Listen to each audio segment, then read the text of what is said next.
Assalaamu calaykum.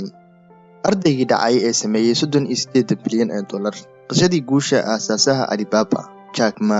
Muuqaalkiisa markaad aragto waa ninkaas odayga ah ee gaaban, balse markaad u guda gasho waa nin adag, sidoo kalena aad u maskax badan.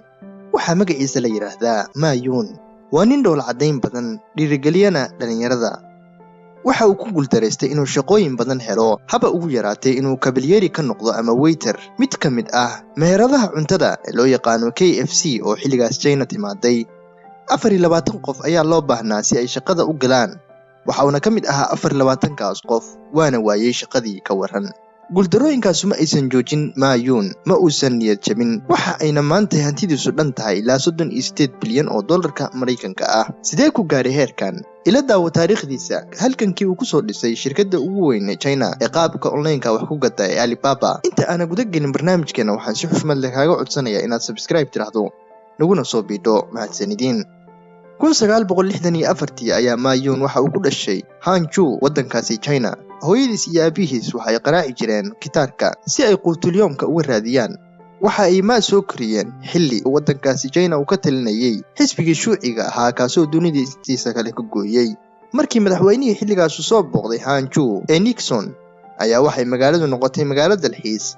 waxa uuna Ma arkay fursad ka bannaan oo ah inuu barto luqadda Ingiriiska. Ma isagoo jira 12 sano ayuu hurdada ka soo kici jiray 5 aroornimo. waxa uuna soo aadi jiray hoteelka ugu weyn magaalada halkaas oo dalxiisayaashu soo wareejin jiray si bilaash ah si uu u barto luqadda Ingiriiska. waxaana loo bixiyay magaca Jack oo ay u bixiyeen dalxiisayaal. halkaasna waxa uu ka helay magaciisii Jack Ma.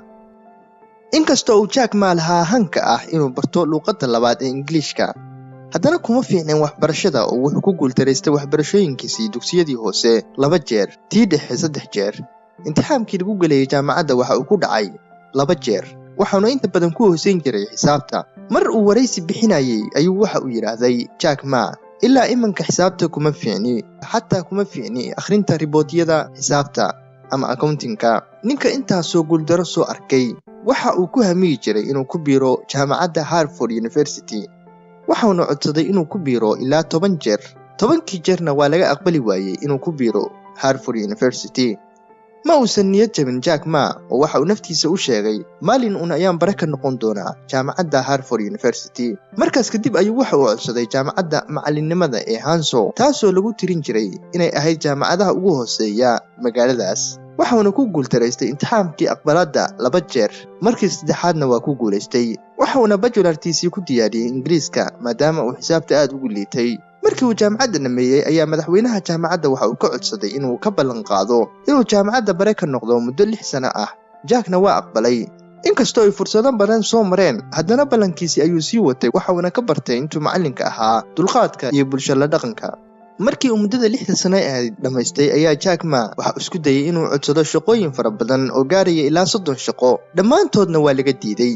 KFC ayaa China timaaday xilligaas, gaar ahaan magaaladaasi. 24 qof ayaa shaqadii aaday. 23 ka mid ah way ku guulaysteen, 1 mid ayaan ku guulaysan oo aniga ahaa. sidoo kalena waxa uu isku dayay inuu askari noqdo. 5 qof ayaan isku wada codsanay inaan shaqada askarinimada helno. 4 qof ayaa la qaatay, aniga waa la iga tegay.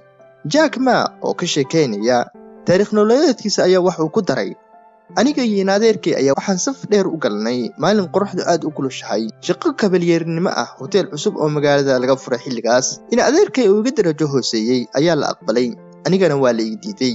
waxauna Jack Ma dib ugu soo laabtay jaamacaddii macallinnimada uu bari jiray. waxa uuna qaadan jiray mushahar dhan $12 ilaa $15. 1994 ayaa Jack Ma waxa uu go'aansaday inuu barnaamij gooni ah samaysto. waxauna bilaabay shirkadda turjumidda online-ka. waxauna ka caawin jiray ganacsatada ajaanibka ah ay raba inay ganacsiga ka sameeyaan waddanka China dhexdiisa, isaga oo dabcan macallinnimadiisa sii watay. waxa uu dhex galay shirkadihii waaweynaa iyo qisooyinkoodii. waxa uuna go'aansaday inuu bedelo shirkadaha China ka dhisan. waxa uu sanadkii 1990 u safray waddankaasi Mareykanka. waxa uuna la kulmay nin uu dayn ku lahaa si uu lacagtiisa uga soo qaato. ninkii waxa uu ku soo xirtay gurigiisa isagoo gacanta ku haystay bistooladda carruurta. ayaamo ka bacdi waxa uu u kaxeeyay Jack Ma magaalada Las Vegas si ay uga qayb galaan kulan ganacsato Chinese ah isla goobtaas ka dhacayay. Isla goobtaas oo yaaleen mashiinka bakhtiyaa nasiibka ayaa Jack Ma waxa uu deyn ku qaatay $5. Waxa uu tijaabiyay nasiibkiisa. Nasiib wanaagna waxa uu ku guuleystay $600. Isla markiina waxa uu lacagtii ku soo jartay tigidh. Waxa uu yimaaday magaalada Seattle, Washington. Intuu Seattle joogay, waxa uu Jack Ma soo booqday saaxiibkiis waxa uu gurigiisa ku arkay mashiinka yaabiyay. Markii uu weydiiyay mashiinkan waa maxay, waxa uu ku yiraahday saaxiibkiis waa kombiyuutar. Halkaas ayuu Jack Ma dhex galay internetka. Waxa uu isku dayay jiray inuu xog badan ka ogaado. Maalin ayuu waxa uu raadiyay badeecada biir. Waxaana u soo baxay badeecado badan oo biir ah wadankaasi Mareykanka dhexdiisa. Markii uu China geliyayna wax badeecad ah uma soo bixin. Xilligaas Net Centerka iyo Yahoo oo bilow ahaa ayaa internetka ka madax ahaa. Jack Ma waxa uu rumaysnaa in internetku bedeli doono noloshiisa. Markii uu gurigiisa yimaaday ayuu ku fikiray sidii uu yagleeli lahaa ganacsigiisa. Waxa uu jiray xilligaas 30 sano. Isaga xaaskiisa iyo saaxiibadiis ayaa waxay bilaabeen page online ah oo la yiraahdo China Page. Waxayna ku bilaabeen lacag dhan $1,000. waxayna ahayd mid ay aad ugu dhibaatoodeen sababtoo ah inaad page-ka fudho oo gasho ayaa waxay qaadanaysay muddo 3 saacadood ah. Sanadkii dambe waxay ahaayeen kuwo caqabadahooda leh sidoo kale. Waxa uu isku dayay inuu $3,000 ka deyn qaato bangiga, balse waa laga diiday. waxauna ka codsaday saaxiibadiis oo qayb ka mid ah ogolaadeen. Kuwo kalena ku qosleen kuna dhaheen, Jack Ma, been ayaad sheegaysaa sababtoo ah internetku wax jiraba maahan waa been. Jack Ma waxa uu hirgashay in China 1996 laga hirgeliyo internetka. waxauna ku fikiray yagleelida ganacsigiisa isagoo $60,000 ka arushay asxaabtiisa. waxa uu sameeyay company e-commerce ah. inta badan ganacsatada Mareykanku waxa ay bartilmaameysan jireen ganacsiyada waaweyn. waxauna Jack Ma ku fikiray inuu adeegsado ganacsatada yaryar maadaama ay China aad ugu badnaayeen ganacsatada yaryarka ah. Jack Ma company-giisu waxa uu bixiyay Alibaba. waxauna ka soo qaatay qisadii loo yaqaanay Alf Layl wa Layl. waa inaan caawinaa ganacsatada yaryarka ah siday u sameeyaan lacag fiican. balse caqabada uu Jack Ma la kulmay waxa ka mid ahayd in ganacsatada yaryar aqoon fiican lahayn iska badbaamida internetka ah. waxa kaloo intaasi dheereed kalsooni darrida macaamiisha ku qabaan barnaamijkiisan.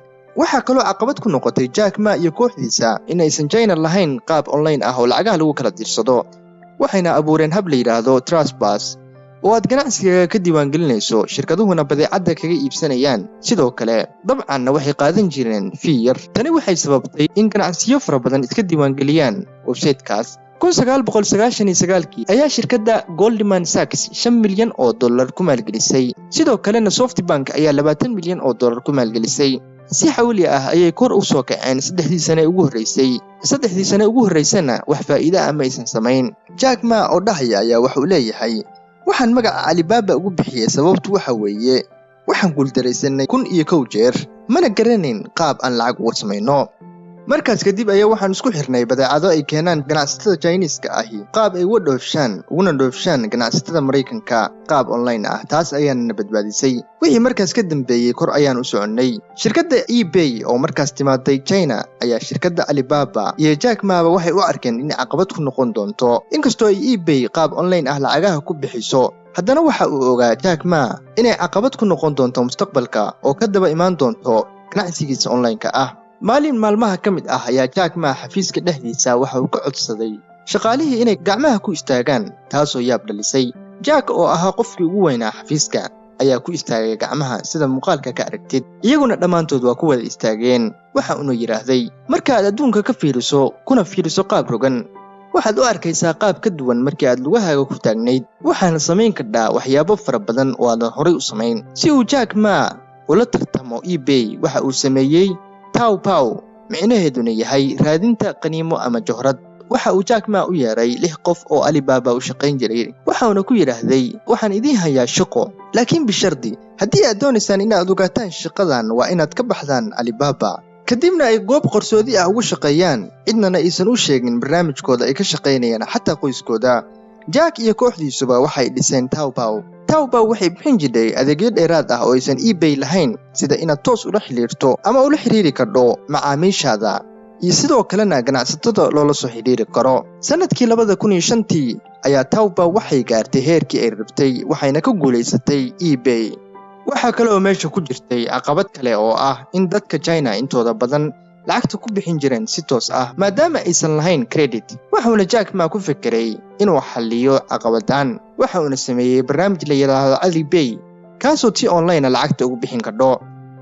markii ay shirkaddu aad u weynaatay ayaa eBay waxay ka codsatay Alibaba inuu share u ogolaado, balse wuu diiday Alibaba oo wuxuu heshiis la galay Yahoo, heshiis gaaraya ilaa $1 bilyan. waxa uu Jack Ma gaaray guul heer ay shirkadaha waaweyn ee Amazon ka shaqayn waayaan China oo isaga baxaan, maadaama shirkadiisu ka khidmad fiican tahay. waxa lagu qiyaasaa hantidiisa khaaska ah $38 bilyan. kambanigusuna waxa uu dhan yahay qiimo dhan ilaa $25 bilyan. 20 sano ka hor Jack Ma guuldaro aawadeed haddii uu niyad jabi lahaa isna dhiibi lahaa, ma kula tahay inuu heerkan maanta gaari lahaa? fadlan ku soo biir channelkeena Kuryaal, sidoo kalena ha moogaan inaad daawato muuqaalkeenii hore. runtii waxa uu ahaa muuqaal cajiib ah. mahadsanidin.